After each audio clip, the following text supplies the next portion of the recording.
Pekanbaru ingin mengajukan satu pertanyaan mendasar, bagaimana caranya masyarakat untuk bisa mendapatkan vaksin ini, terutama vaksin untuk COVID-19 ini, Bu. Ya, terima kasih Bang Dayang. Ya.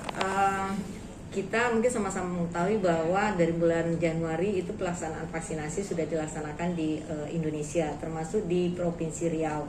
Nah, untuk vaksinasi ini memang ada beberapa tahap. Ada tahapan gelombang pertama, yaitu untuk tenaga kesehatan, lansia, dan tenaga publik. Kemudian yang gelombang kedua untuk masyarakat umum lainnya dan masyarakat rentan. Nah, untuk tahap pertama dari Januari sampai Maret itu untuk tenaga kesehatan, itu prioritasnya memang karena tenaga kesehatan lah yang berkontak langsung dengan yang terkonfirmasi COVID ataupun dengan pasien-pasien penyakit lainnya. Kemudian sekarang kita beralih ke tahapan kedua. Tahapan kedua yaitu lansia dan tenaga publik. Nah, tenaga publik itu siapa? Yaitu tenaga pendidik, kemudian media, wartawan, kemudian wakil rakyat, pedagang pasar, pejabat pemerintah, ASN, transportasi publik, ada yang atlet, kemudian ada masyarakat, tokoh agama gitu. Nah, tokoh agama dan tenaga keamanan seperti TNI, Polri, dan angkatan lainnya serta teman-teman di Satpol PP.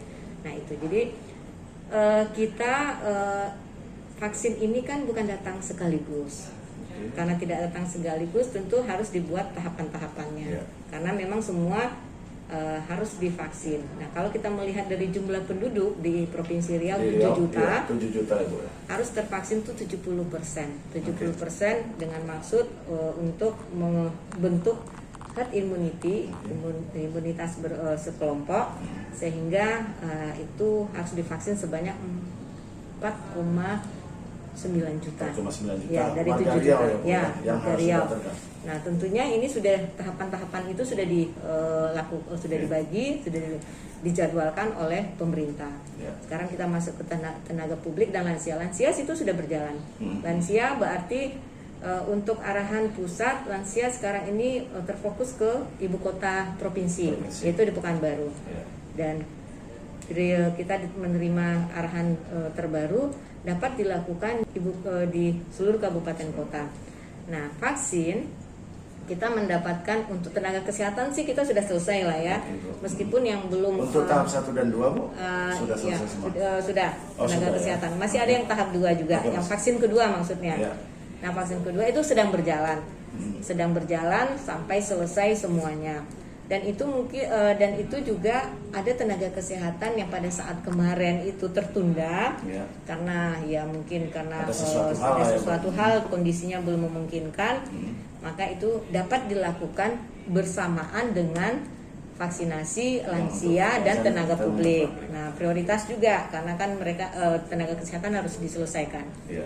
Nah, tenaga publik ini kita mendapatkan vaksin sekarang ini tahap pertama 11.490 vial. Nah, 11.490 vial itu untuk 111.490 orang. Karena satu vial untuk 10 dosis. Oke, nah kemudian tentu sasaran dari kita untuk lansia dan tenaga publik itu 925.000 lebih. Nah, kan belum cukup sebenarnya. Nah, kita juga datang belum cukup dari target tadi ya, untuk kebutuhan daripada yang lansia dan tenaga publik. Nah, vaksin ini datangnya bertahap. Nggak bisa sekalian karena kondisi penyimpanan kita juga tidak memungkinkan untuk semuanya. Dan tentunya ini harus dilakukan secara bertahap. Nah, kita sudah datang sekarang, sudah didistribusikan ke kabupaten kota. Kemudian bagaimana cara mendapatkan vaksin ini? Ini yang pertanyaan mendasar sekali. Vaksin ini kita mempunyai itu untuk mendaftarnya kan ada pekanbaru.kemenkes.go.id. Itu boleh kami share ya, Bu ya? Boleh. Nah, kemudian ada lindungi diri gitu kan. Nah, itu semua kita karena di lapangan ini kan cukup cukup dinamika. Nah, jadi sekarang kita melaksanakannya, kita yang penting punya NIK sesuai dengan kondisi lansia. Kalau lansia ada NIK, silakan untuk melakukan vaksinasi di Vaskes, puskesmas, dan di rumah sakit. Misal orang tua kita biasa berobat di rumah sakit A, nah dia bisa melakukan di rumah sakit A tersebut, dan itu akan lebih clear karena sudah mengetahui kondisi daripada orang tua kita itu. Catatannya dengan harus membawa apa, Bu? NIK. NIK tadi ya, Bu ya. NIK, karena harus dengan NIK. Kemudian yang untuk tenaga publik harus mendaftar. Misalnya OPD ini didaftarkan sesuai dengan form yang sudah disiapkan supaya kita mengetahui berapa sih jumlah di masing-masing OPD. Begitu juga dengan organisasi. Nah, itu. Jadi tentu kita prioritaskan mana yang berkontak dengan masyarakat terlebih dahulu. Nah, ini makanya ada tahapan-tahapan pelaksanaan. Ada yang dilaksanakan di fasilitas pelayanan kesehatan, puskesmas atau rumah sakit. Ada yang dilaksanakan secara massal, seperti yang sekarang diadakan, ada di Puraya, kemudian ada di pasar, ada yang di mall juga ada disiapkan, kemudian ada juga di beberapa organisasi yang bekerja sama dengan dinas kesehatan. Nah, itu sudah dilakukan untuk lansia. Nah, kemudian untuk tenaga publik ya seperti tadi gitu. Tanggal 1 Maret kita sudah melaksanakan juga vaksinasi massal.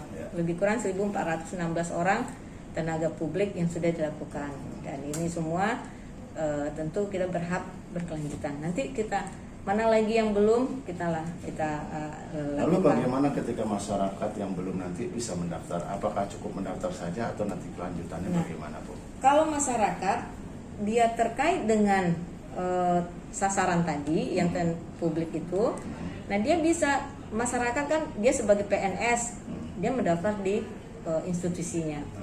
Nah, kemudian nanti disampaikan ke dinas kesehatan. Nah, itu yang kita kelola.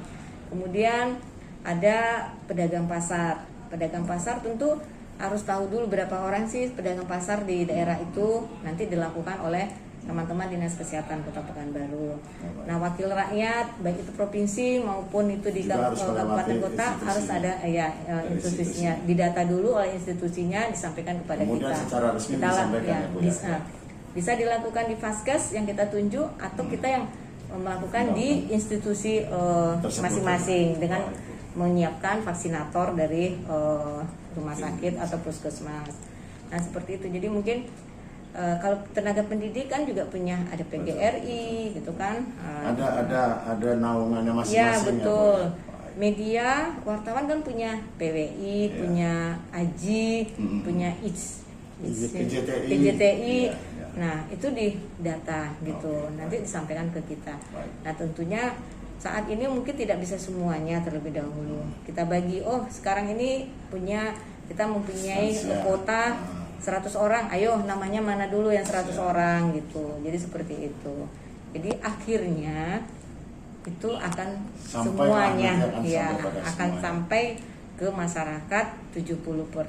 Nah, 30% lagi kalau tidak tervaksinasi sudah terlindungi dengan yang 70% ini. Ya mungkin orang-orang yang mempunyai komorbid yang sama sekali tidak bisa, atau memang tidak bisa dilakukan vaksinasi. Ada hal-hal tertentu yang membuat tidak bisa divaksinasi. Iya, terima kasih rekan Tribuners. Tadi obrolan sejenak dengan Ibu Kepala Dinas Kesehatan Provinsi Riau, Bu Mimi Nazir, bertanya seputar tentang bagaimana sih mendapatkan vaksin ya, Bu ya. Tadi terima kasih atas penjelasannya. Assalamualaikum warahmatullahi wabarakatuh. Ragam informasi terkini kami hadirkan tiada henti. Simak Tribun Pekanbaru.